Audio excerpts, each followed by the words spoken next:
Bonjour à tous et à toutes, très heureux de vous retrouver pour ce deuxième épisode de J'y comprends rien. Aujourd'hui on va parler d'un sujet qui est dans la tête de tout le monde pour ce mois de juin et le début de ce mois de juillet, c'est évidemment l'UEFA Euro 2016. Et aujourd'hui ce sont les Simpsons qui vont essayer de tout nous faire comprendre sur cette compétition, donc d'où elle vient, comment ça fonctionne et quels sont les enjeux pour le pays français qui accueille la compétition. Et donc on va pas perdre plus de temps, c'est parti. J'ai passé toute la journée assis sur les WC. Et tout commence il y a plus de 60 ans. De nombreuses compétitions footballistiques existent à travers le monde et sur les différents continents, comme en Amérique, mais pas en Europe. Qu'est-ce qui va pas, mon pote? Le drapeau américain n'est pas assez bien pour toi? C'était mon père. C'est moi ton père maintenant. Et oui, puisque l'idée de créer un tournoi entre les équipes nationales des pays européens émerge uniquement dans les années 50. Cette idée tardive s'explique par des pays au point d'intérêt très différents, à l'absence d'une organisation, d'une institution de football européenne, et à la peur de créer une compétition qui fasse un peu de l'ombre à la Coupe du Monde. L'UEFA, donc l'Union des associations européennes de football, est alors créée en 1954. Le foot, c'est nul. C'est bon pour les nuls. Ça me donne envie de gerber. La vraie raison que nous, Américains, on supporte le sport, c'est ça. Regardez un peu ce pique-nique. L'apogée de la réussite humaine. Après de nombreuses réflexions, il est décidé que cette Coupe d'Europe des Nations, l'ancienne dénomination de la compétition, se produira tous les 4 ans, mais parallèlement à la Coupe du Monde, pour garder tout son prestige. C'est donc pour cette raison que l'Euro est décalé de 2 ans par rapport à la Coupe du Monde, ce qui entraîne une compétition internationale tous les 2 ans. La première édition verra 17 équipes nationales s'affronter durant 22 mois entre 1958 et 1960. Autant dire que vu la durée de cette première édition, les matchs avaient intérêt à être intéressants. L'arrière droit passe au centre, qui passe à l'ailier, qui repasse au centre. Le centre la garde, il la garde, il la garde. Et si cette compétition a pu voir le jour, c'est avant tout grâce à un Français nommé Henri Delaunay, premier secrétaire général de l'UEFA et ancien secrétaire général de la Fédération française de football. Il s'est battu depuis 1927 pour défendre ce projet, mais on doit la réussite aussi à son fils, Pierre, qui a poursuivi son travail. Le trophée de la compétition s'appelle d'ailleurs toujours la Coupe Henri Delaunay en hommage à son travail. Vous disiez que j'y arriverais pas? Eh ben voilà le travail. Enfin, c'est en 1968 que le terme Championnat d'Europe des Nations remplacera celui de Coupe d'Europe des Nations, bien que quasi tout le monde préfère et utilise l'abréviation d'Euro, suivi de l'année où le championnat a lieu, donc actuellement l'Euro 2016. Et ça ne vous aura pas échappé, cette année, l'Euro se déroule du 10 juin au 10 juillet en France, et ce pour la 3e fois depuis la création de la compétition.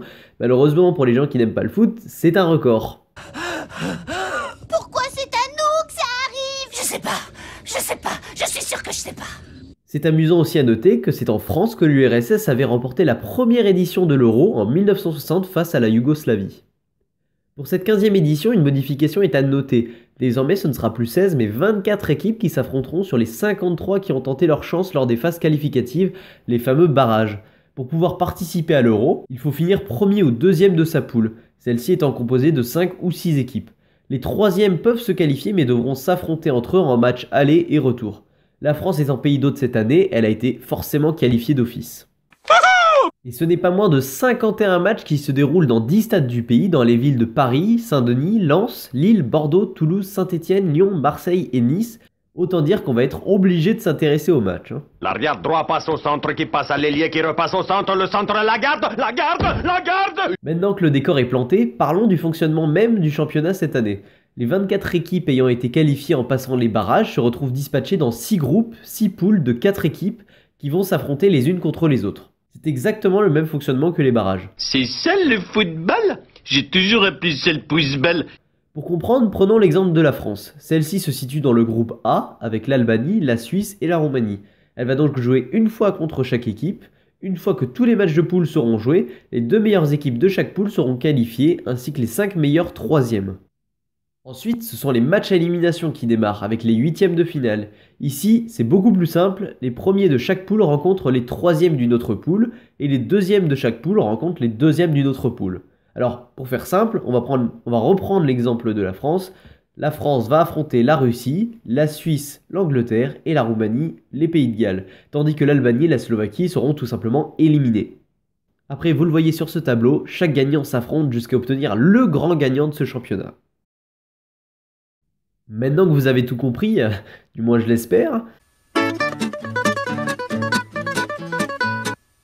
Nous allons évoquer les enjeux d'un tel événement. En effet, il ne s'agit pas là que d'une simple compétition sportive, il s'agit d'un véritable défi en termes d'organisation et de retombées économiques. En effet, cet événement a demandé énormément de préparation à notre pays. Ainsi, de nombreux stades ont été rénovés, voire entièrement construits. Sur les 10, ceux de Nice, Lille, Lyon et Bordeaux ont été construits ces dernières années dans la perspective de l'Euro 2016. Et tous les autres, hormis le Stade de France, ont subi des rénovations plus ou moins importantes. Au total, c'est près de 1,7 milliard d'euros qui ont été dépensés dans ces infrastructures. Si on parle en termes de fréquentation maintenant, ce sont 7 à 8 millions de supporters français et étrangers qui vont venir assister au match dans les fan zones ou dans un de ces stades pour soutenir leur équipe préférée. Le billet le plus cher de la compétition a même été vendu plus de 4000 € pour la finale au Stade de France. 4000 $? Écoute, Marche, quand le bonheur de notre Fifi est en jeu... Oh, cours, Marche, démarre la voiture. Je ne vais pas vous poursuivre, monsieur Simpson. Ça risque pas. Faudra d'abord traverser le feu. Les retombées économiques pour notre pays pourraient s'élever à 1,2 milliard d'euros selon le ministère des Sports. Et les autres chiffres de la compétition donnent le tournis. 800 millions d'euros de dépenses organisationnelles, 1,9 milliard d'euros de recettes attendues pour l'UEFA, 400 millions d'euros dépensés par des marques comme Coca-Cola ou McDonald's en sponsoring. Waouh! Je n'ai jamais vu autant d'argent. Mais je ne peux pas l'accepter en sachant d'où il provient. 100 millions d'euros dépensés par TF1, M6 ou beIN Sport en droit de retransmission et 900 millions d'euros pour les chaînes des autres pays du monde, utiles pour les quelques 150 millions de téléspectateurs qui suivront l'événement. Tous ces chiffres montrent l'importance capitale pour la France de réussir l'accueil d'un tel événement, véritable vitrine touristique. En plus de montrer l'importance, la beauté et l'intérêt du pays pour les étrangers, la France renforce un peu plus sa candidature pour les Jeux Olympiques de 2024, qui eux aussi seraient très importants en termes de retombées économiques. Nous pensons que Paris serait un excellent site pour les prochains Jeux Olympiques. Et pourquoi ça? Nous n'avons pas à l'expliquer à des gens comme vous. J'attends votre réponse.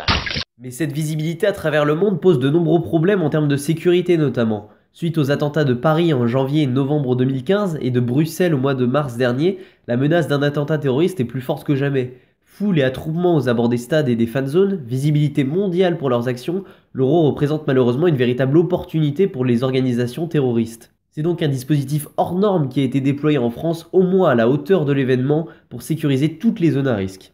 Ici aussi, les chiffres sont impressionnants. C'est au total 42 000 policiers, 30 000 gendarmes, 5 200 membres de la sécurité civile, 10 000 militaires, 13 000 agents de sécurité privés qui sont déployés sur tout le territoire pour que la compétition se déroule sans accroc. Mais le terrorisme n'est pas la seule inquiétude. Les incidents qui ont éclaté à Marseille, à Nice ou encore à Lille montrent que les hooligans et les vandales peuvent entièrement compromettre la sécurité d'un match. Il faut donc trouver les origines de ces débordements et les corriger. Je dirais la bière et la bouffe? Ouais, mais dans quelle proportion? Ainsi, des mesures supplémentaires ont dû être prises après des faits aussi graves. La vente d'alcool à emporter est désormais interdite dans plusieurs centres-villes comme à Toulouse ou à Lyon, et l'UEFA menace désormais d'exclusion les équipes dont les supporters s'adonneraient à de telles violences. Oh, ils appellent ça une émeute dans un stade. Allez, debout les gars, on va leur donner une leçon. Mais aussi majeur et important que soit l'événement, les personnes qui n'aiment pas le sport peuvent se rassurer, puisque l'Euro ne dure qu'un mois et on lui dira très vite, dans 4 ans. On reviendra l'année prochaine, pas? On verra ça, chérie. On verra ça. Malheureusement, pour les personnes qui ne sont absolument pas sportives, c'est le Tour de France qui enchaîne tout de suite après l'Euro, suivi des Jeux Olympiques au Brésil. L'été s'annonce donc très sportif. En tout cas, c'est la fin de ce deuxième numéro de J'y comprends rien. J'espère que vous avez tout compris sur cette compétition. En tout cas, n'hésitez pas à réagir, à commenter, à me dire vos avis sur cet épisode et sur l'Euro 2016. Et moi, je vous dis à très bientôt pour un nouvel épisode. Ciao, ciao. Salut, bande de nuls! Oh oh.